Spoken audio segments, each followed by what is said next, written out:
To'pchalardan fe'llar yasashidi.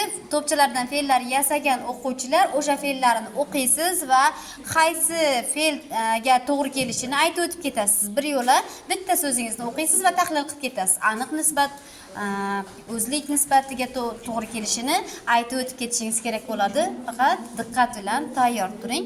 Bitta so'z o'qiysiz va tahlil qilasiz. Yugurdi. Barakalla, o'tirib olavering. Aha, barakalla. Chopmoq.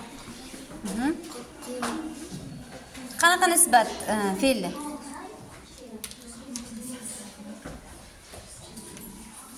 Fe'llar nechta nisbat shakliga ega edi? Aniq nisbat. Nechta? Sonini ayting, mayli, sana bersangiz. 5 ta edi. Aniq, o'zlik, orttirma, majruh va birgalik nisbatlari bor edi. Demak, sizni gapingizni o'qing.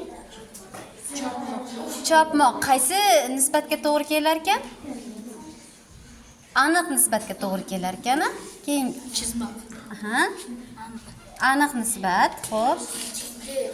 Tikdi, barakalla. Yugurmoq.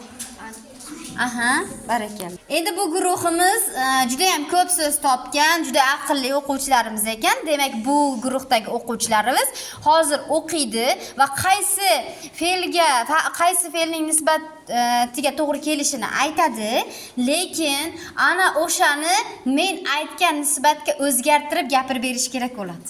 Tushundingiz, a? O'qing, birinchi gapingizni o'qiysiz. Yugurmoq. Aha. Yugurmoq. Yugurmoq qaysi nisbatga to'g'ri keladi? Nima qilmoq? Aniq nisbat. Mana shu yugurmoq fe'lini menga orttirma darajada orttirib bering. Orttirma darajada orttirib berasiz. Yugurib ketdi. Barakalla, o'tiring. Bitta so'z o'qiysiz. O'qidi. O'qidi. Demak, bu qaysi nisbatga to'g'ri keladi?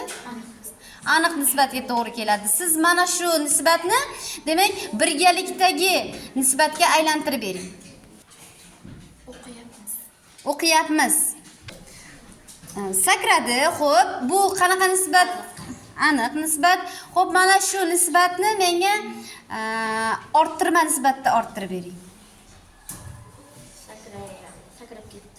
Sakrab ketdi. Chizdi. Qanaqa nisbat ekan? Aniq nisbat. Mana shu aniq nisbatni menga majruh nisbatga o'tkazib bering. Chizgandi. Chizgandi. O'ynadi. Demak, o'ynadi fe'lini menga birgalikda O'ynayapmiz.